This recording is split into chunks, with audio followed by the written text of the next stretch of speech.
Welcome to the Energy Capital Podcast. I'm your host, Doug Lewin. For this week's episode, I had the pleasure of interviewing Andy Bowman.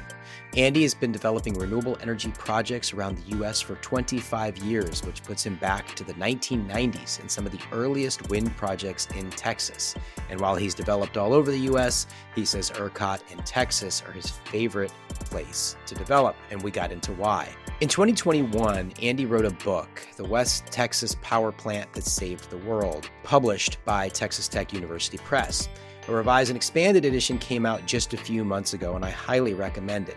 He uses a merchant solar plant, the Berea plant, as a main character in his book to make the argument that capitalism can, not necessarily forever will be, but can be a force for change to deal with the climate crisis. He was the founder of Pioneer Green Energy and Renewable Generation, Inc., and worked for E.ON, now RWE, and Entricity in executive roles. He's currently the CEO of Jupiter Power, an energy storage company backed by BlackRock, which currently operates 1,300 megawatt hours of grid-scale battery projects and is developing another 11,000 megawatts worth of new projects from California to Maine and including in Texas.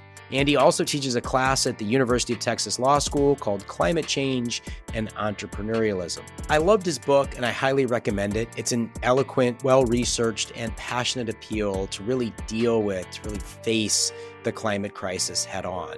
He wants to, quote, press capitalism into the service of confronting climate change, end quote. He also notes in the book that the potential for clean energy today is equal to coal and oil in the 1700s.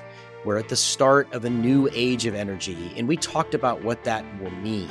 We got into whether or not the massive amounts of solar in Texas start to cannibalize itself, mitigating future growth of the industry. We talked about rising demand in the form of data centers, carbon capture machines, electric vehicles, and lots of other large loads coming onto the system, which is having a transformative effect currently. And of course, as mentioned, we talked about whether or not capitalism is up to the task of dealing with climate change. I enjoyed talking with and listening to Andy, and I hope you do too. First part of this podcast is available for free. The rest is available to paid subscribers. Please become a subscriber today at douglewin.com. That's DOUGLEWIN. And please leave us a 5-star review at Apple Podcasts or wherever you listen to your podcasts. Thank you very much for being a listener. Have a great day. Andy Bowman, welcome to the Energy Capital Podcast. Thank you very much for having me. It's a pleasure to be here. This is something you write about a lot, and you write eloquently in your book, sort of about the future of capitalism. And so this is obviously a very big question, but you actually have a couple of different points of your book where you say at one point, we need to press capitalism into the service of confronting climate change. And you seem pretty optimistic about the opportunity for that to happen. But then you also say at another place, the nexus of capitalism and climate change is a giant rip in the theory of efficient markets.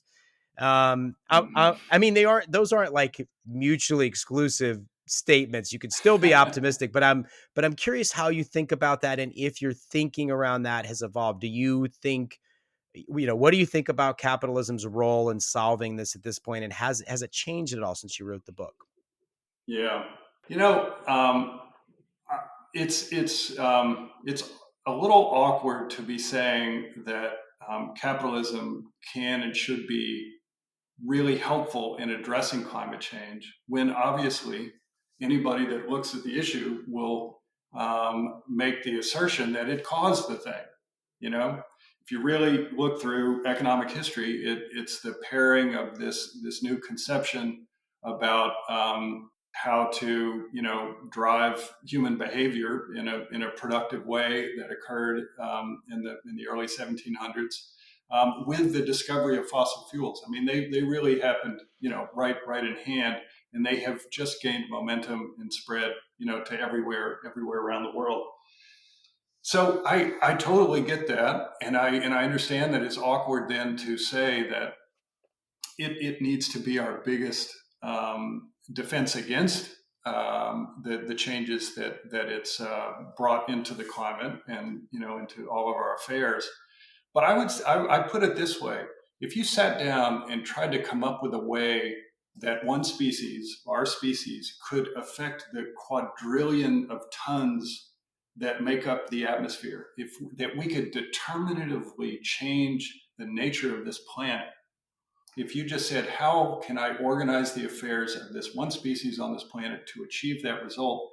I think you would say, well, if I could make the efforts of all those people all around the planet to improve their lot in life, to feed their family, to succeed in their careers and their dreams and everything else, if I could make that associated with how much emissions get put into the atmosphere, then I just might get there. And that seems to be kind of what has happened over the last, since the early 1700s. Um, and so if we have come up with exactly one way to affect the chemistry of the atmosphere, well, then that is exactly the way that we need to use to change it.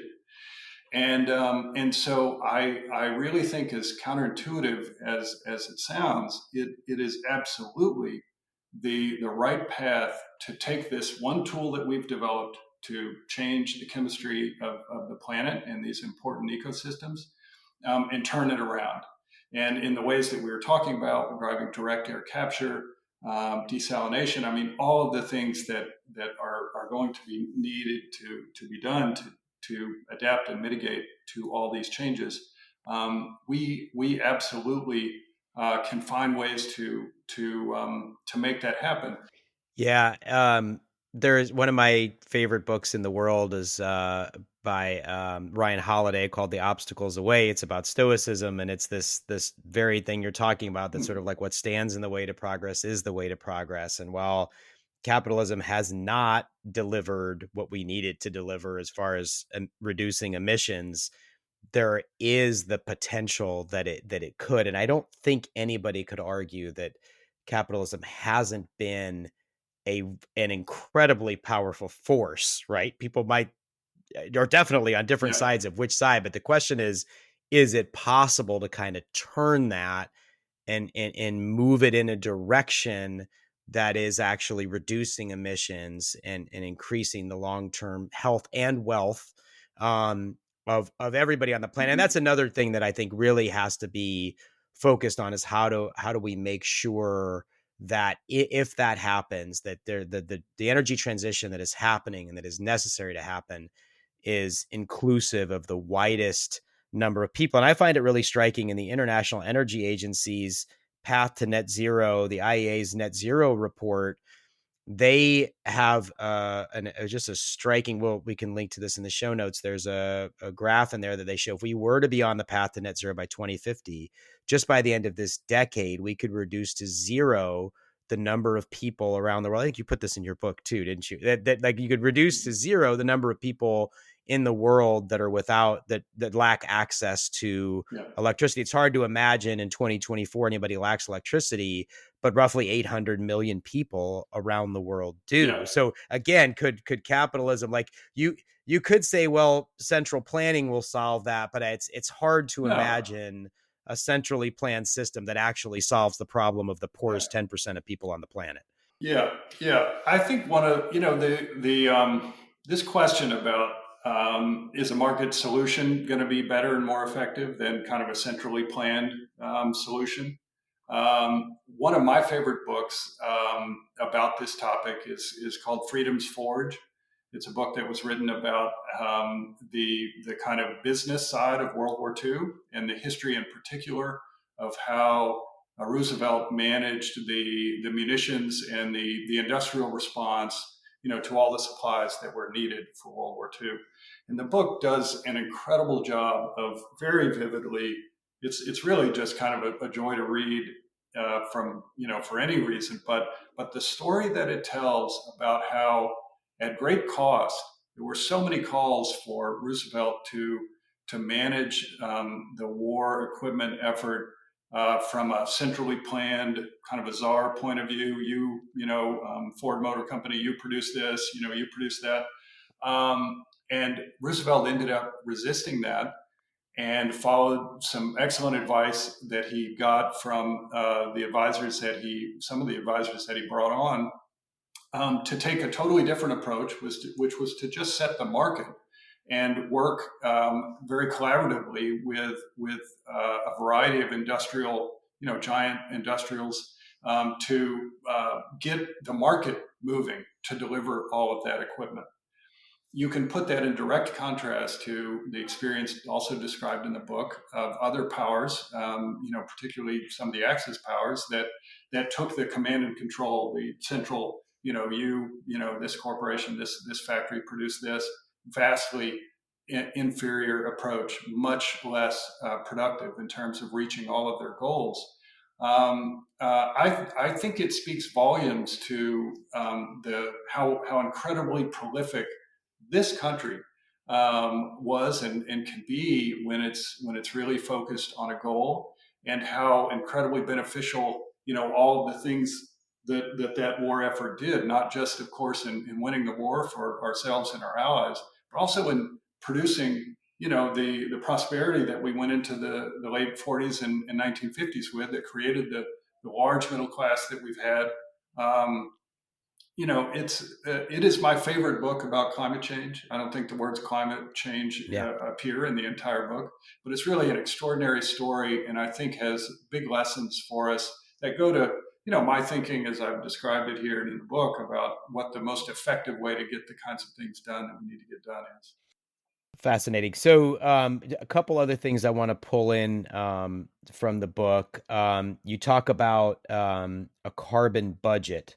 I want you to talk a little bit just about. You don't have to do the exact numbers, but the idea of a carbon budget and the likelihood that we will overshoot it and need to do carbon removal. And I'm gonna because I want to put a second one on there that I think is very related, and you were just touching on it with a carbon tax. And what you cite in the book I thought was really interesting, which was something I hadn't heard specifically about. It definitely heard generally about, but was London 1858, sewage building up, and I really think there's an interesting analogy here, because this is really, you talk in the book about the subsidies for oil and gas, and how, according to one estimate, I think it was Loyola University Chicago, that it's in the hundreds of billions of dollars over time.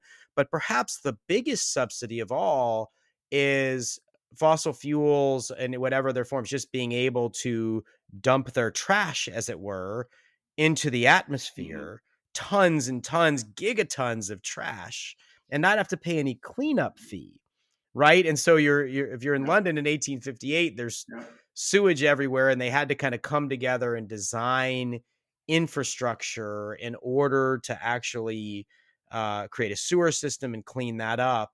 And I think that's part of, it's a really interesting analogy to where we're at today, that what we're actually going to have to do is have some kind of whether it's a price on carbon or a price coming from somewhere, in order to pay to actually remove all that waste that has just been dumped for free into the atmosphere. Yeah. Let me take the second part of that question first, Sure. and then end up with the carbon budget. But I think one of the challenges we have in getting our head around climate change is a lack of precedent, a lack of something to compare it to. And there's a lot of them out there, the Montreal Accords, and the work that the world did on addressing chlorofluorocarbons and the hole in the ozone and that kind of thing, a very successful international cooperation to head that threat off. But this one is on a much bigger scale. And so it's called The Great Stink, and that is kind of the historian name to what happened in London at a time when this society, this community, Greater London, was dealing with the consequences of its own waste. What came out of it was the first modern sewer system.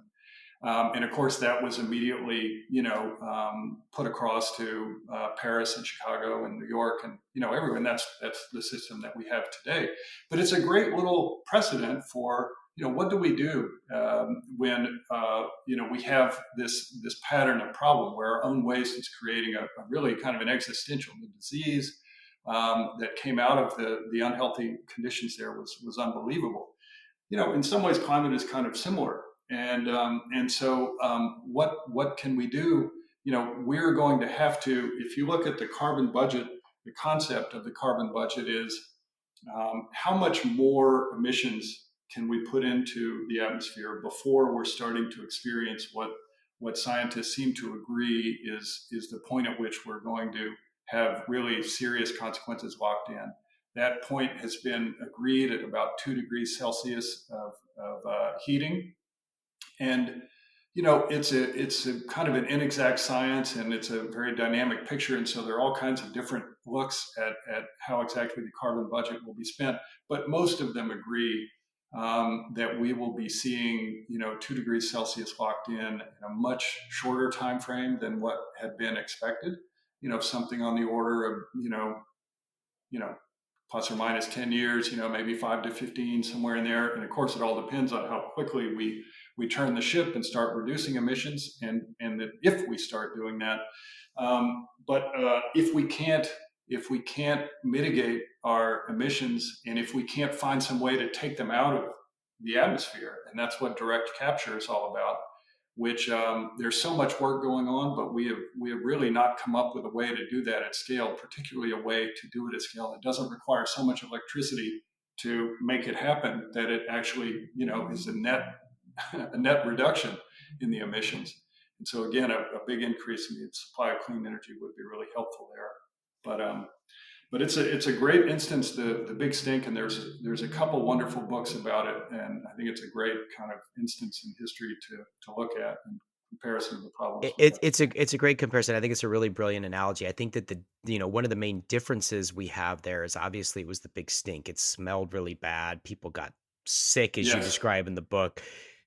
Climate change is this. It doesn't have that. It doesn't stink, like literally, right? But yeah, it's invisible. Right. But I do think, for those of us that were here during the summer last year in Texas, like we are starting to get more and more. I don't think there's any one, thing that will happen that everybody goes, oh, now we need to deal with climate change. But I do think there is this compounding effect of event after event, from Katrina to Sandy to Harvey to heat wave and heat wave, wildfire after wildfire. It does start to build. And I think at some point the public starts to say, somebody has to deal with it. We've got to do something. I think you're starting to see that happen more and more. You describe that very well in the book. Thank you for listening to this free preview of the Energy Capital podcast. You can access the entire episode as well as archives of articles from the Texas Energy and Power newsletter if you become a paid subscriber today at DougLewin.com. That's DougLewin.com. You'll also be able to attend paid subscriber-only chats and webinars. Please check it out, and thank you for listening. Again, that's DougLewin.com. Have a great day.